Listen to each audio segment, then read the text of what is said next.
Donc là, on va parler de la basse. Donc là, j'ai créé déjà une rythmique qui est progressive. Maintenant, et là, j'ai créé une dernière partie rythmique qui est beaucoup plus calme. Je vais utiliser celle-là, comme ça, elle est très douce. Mais elle permet quand même d'avoir un peu le rythme en tête, donc ça permet...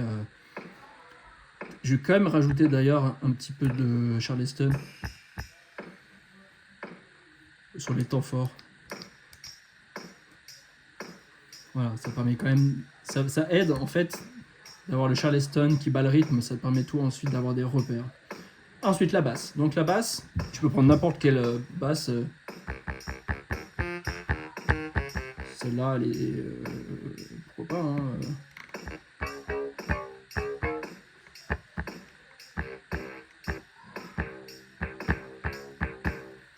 Ok, pourquoi pas celle-là. Donc là, la basse, pour rappel, une basse, c'est tout le temps note par note. Il faut pas faire des accords, ça sert à rien, c'est pas fait pour ça la basse. C'est une note après une note, donc tu utilises qu'un seul doigt. Voilà. Ce que je te conseille au début, c'est de faire des choses très simples qui durent qu'une mesure. Ok, après, tu pourras le complexifier en faisant sur une deuxième mesure, une boucle plus compliquée qui va se répéter sur 2 mesures. Mais au début, fais sur qu'une mesure. Et fais un truc très simple au début parce que la basse, ça n'a pas besoin d'être compliqué pour être sympa, quoi. Tu peux faire un truc super simple à la basse avec 2 notes, tu vois. Tu peux utiliser le Do et le Ré, par exemple, tout simplement en faisant...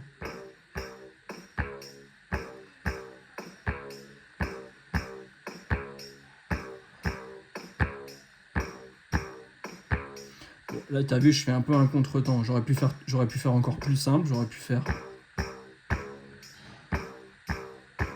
C'est un peu plus sympa de faire un petit contretemps comme je faisais avant.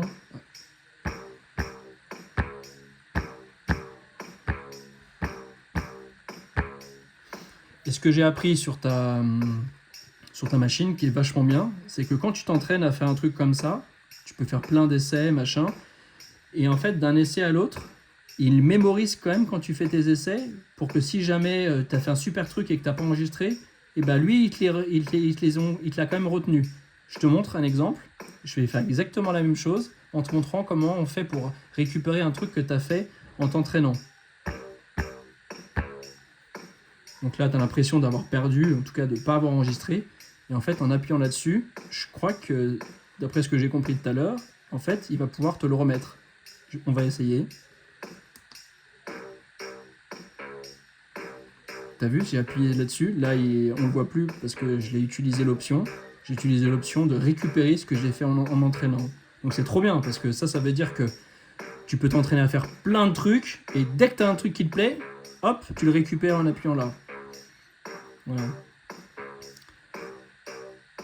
Donc tu vois la basse, super simple. Faire un truc simple comme ça, c'est puissant, c'est simple, c'est efficace. Pour l'instant, tu mets pas d'effet, t'as pas besoin, c'est nickel. Voilà. Ensuite, on va passer au truc mélodique. Je fais une autre vidéo.